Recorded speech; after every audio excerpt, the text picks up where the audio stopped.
light this candle in memory of a person who was murdered in the Holocaust. I light this candle in memory of Anne Frank as a part of tradition dedicated to preserve the stories of the victims and lives taken away from them. We must create a world of tolerance, a world where there is no hatred.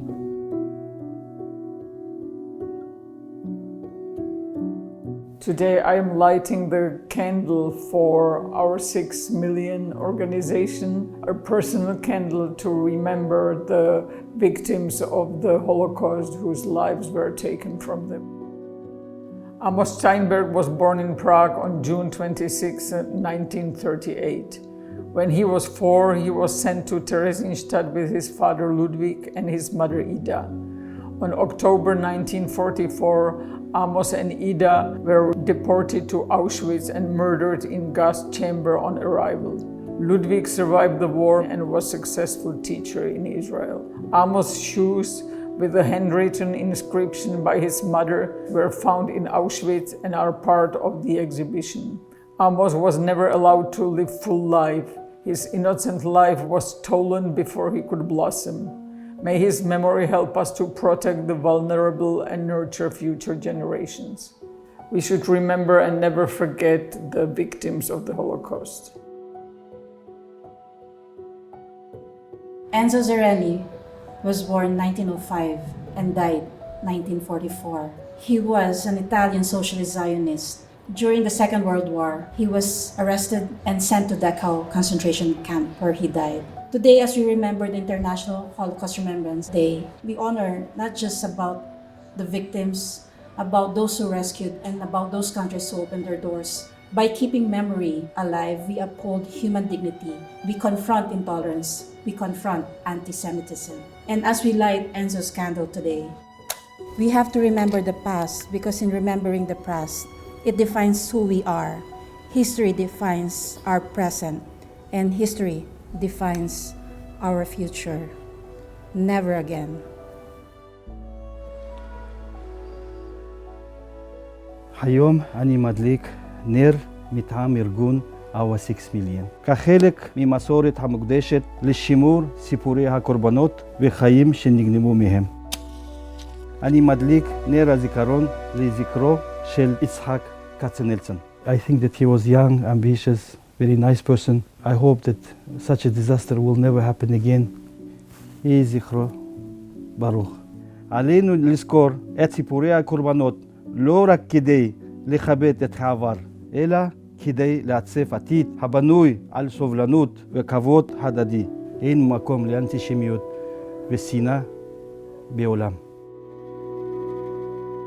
With this candle for the organization of our 6 million, we want to remember the specific names, because it was a lot of names. Mesud Hai Victor Young Perez, 1911 to 1945. Mesud was a Tunisian Jewish boxer who became the world flyweight champion in 1931 and 1932, fighting under his ring name Young Perez. He was raised along with his 4 siblings in Dar el-Verdanga, the Jewish quarter of Tunis.